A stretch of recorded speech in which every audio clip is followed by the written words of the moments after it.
What's going on, everyone? Chris back again with the real episode 16 of the match analysis series. I need to apologize because last video I made an error and I said that was episode 16 when in reality it was actually episode 15, and that was the analysis match between Sammy Guevara and Cody Rhodes. So, sorry for my mistake on that one. This week, I'm bringing us back to the year 2000 and talking about the dying days of WCW. And I want to go into one of my favorite matches of all time from that company. It might be the only good match during that time from that company. And it is from Brawl 2000.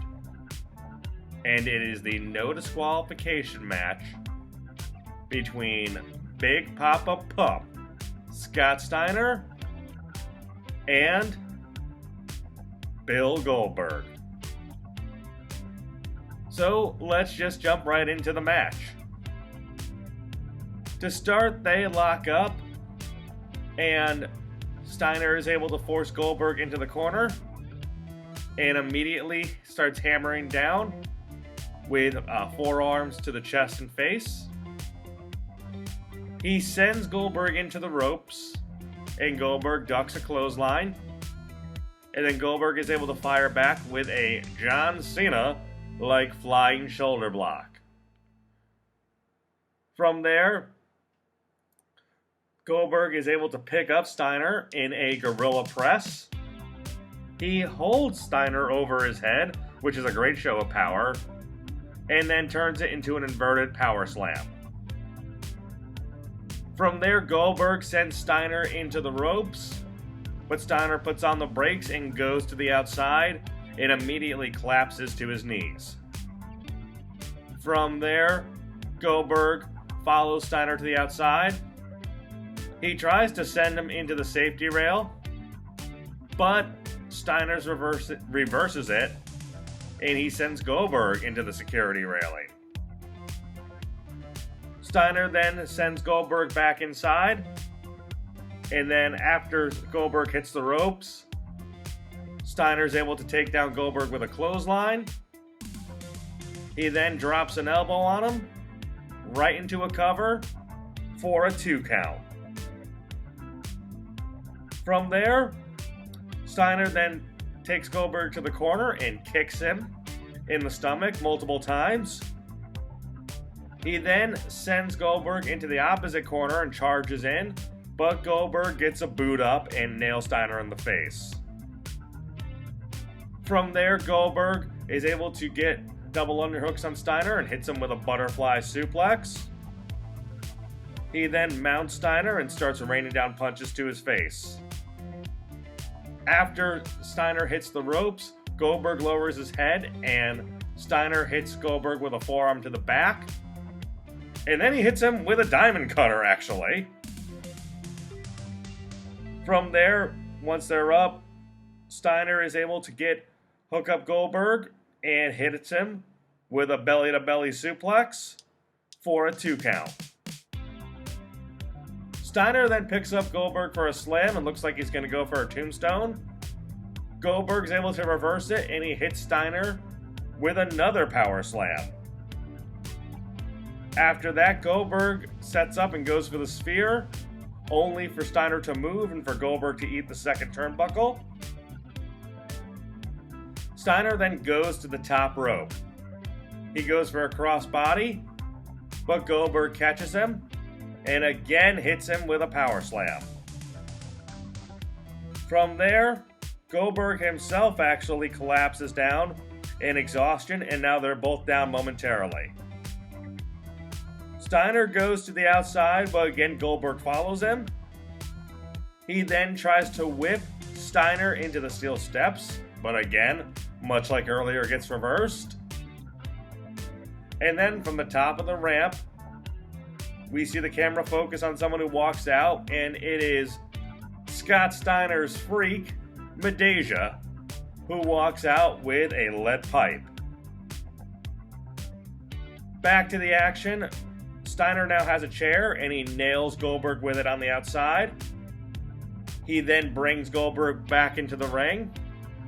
He scoops him up, and he hangs Goldberg upside down in the Tree of Woe position. Steiner then takes the chair and starts jabbing Goldberg in the gut with the chair. From there, Steiner is able to hook up Goldberg, and he hits a T-bone suplex. He then picks up Goldberg again for a backbreaker. And then there's a cover, but a kick out by Goldberg. From there, Steiner gets Goldberg in a full Nelson, but Goldberg battles out with a couple elbows to the face. Steiner then reverses Goldberg, or actually hooks up Goldberg with double underhooks, and hits him with an overhead belly-to-belly suplex. Steiner then turns to Medeja and grabs the lead pipe, only to turn around and be met by a sphere. Goldberg then hooks up Steiner for the jackhammer, but to everyone's dismay, a returning Vince Russo comes out and he whacks Goldberg in the back multiple times with a bat, again it being no disqualification. Steiner goes for a cover, but Goldberg kicks out. Steiner then sends Goldberg to the outside, and Goldberg, while trying to stalk Russo down, gets hit from behind with a double axe handle off the apron. Steiner again sends Goldberg to the security railing, and then he sets up a table, and he's able to slam Goldberg through the table. Steiner then sends Goldberg back inside the ring, and he goes for the Steiner recliner. Goldberg is able to fight through the pain, and he's able to reach the rope.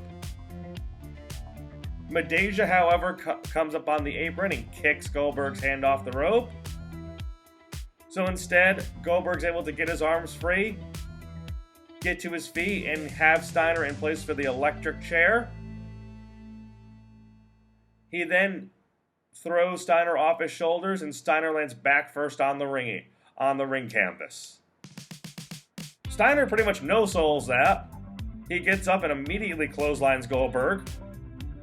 Then he sends him to the other side, to the other corner. He picks up Goldberg and perches him on the top turnbuckle. It looks like he's going to go for a belly-to-belly suplex, but Goldberg fires back with some headbutts, which knocks Steiner off the second rope. Before he could do anything else, Medeja comes from behind and hits Goldberg in the back with the lead pipe. And then Russo again swings the bat and nails Goldberg in the shoulder. Steiner then gets back up on the second rope. He hooks up Goldberg and hits him with an overhead belly-to-belly off the second rope. Steiner goes for a cover, but again, another 2 count. So Steiner puts Goldberg back into the Steiner recliner again. Goldberg is able to inch towards the ropes, and this time he's able to use his strength, and he's able to shuck Steiner off him and send him through the second rope. While on the outside, Steiner grabs a steel chair and brings it into the ring. He swings it at Goldberg, but Goldberg ducks. He's able to catch Steiner with his swinging neck breaker, and then again sets up for the sphere. Russo then comes in again with the bat, but Goldberg intercepts him. And right when Goldberg's about to finish Russo off, Medeja, who handed Scott Steiner the lead pipe, Steiner comes over and he whacks Goldberg in the stomach and over the top of the head with the lead pipe. He puts Goldberg back into the Steiner recliner again, and this time Goldberg is out cold. Mickey J raises up Goldberg's arms, and Goldberg is unable to respond. And the winner by ref stoppage, and because he was unable to answer the referee, Big Poppa Pump Scott Steiner is your winner. And he's victorious over Goldberg at Fall Brawl. To add insult to injury, as they're celebrating, Vince Russo, of course having to make it about himself, stands over Goldberg triumphant, because that's what we all wanted to see. This was an important match for Scott Steiner to establish his character as the top heel in WCW, and it was the stepping stone for him to become the World Heavyweight Champion very shortly after that. And it looked like he was going to be the guy they were going to go with to build up to set up a new babyface or a returning babyface, such as a DDP, to get the belt off him, which we know didn't happen because WCW was out of business about 5 months later. Like I said, this was just a hard-hitting match. Tony Schiavone called it a ball-busting match. And it's one I really enjoyed because they didn't try to do anything too technical. They didn't try to elongate the match and make it longer than it needed to go. It was just two guys going at it in what they tried to make it feel like a fight, not a wrestling match, and I think they really pulled that off well. So again, it was a shorter match, but again, it was one of my favorites. Even in, like I said, the final months of WCW, they were still able to produce one more really good hit. So let me know what your thoughts on this match are. Let me know, obviously, if you were a big WCW fan, what you thought about WCW around this time, if you felt like it was on its way out, and what you obviously have memories of in regards to that pay-per-view and that time frame of fall of 2000 overall. So leave your comments down below. Let me know what other matches you'd like to hear me talk about and analyze in the future. I'll be back again next week with episode 30 of What Could Have Been in Wrestling.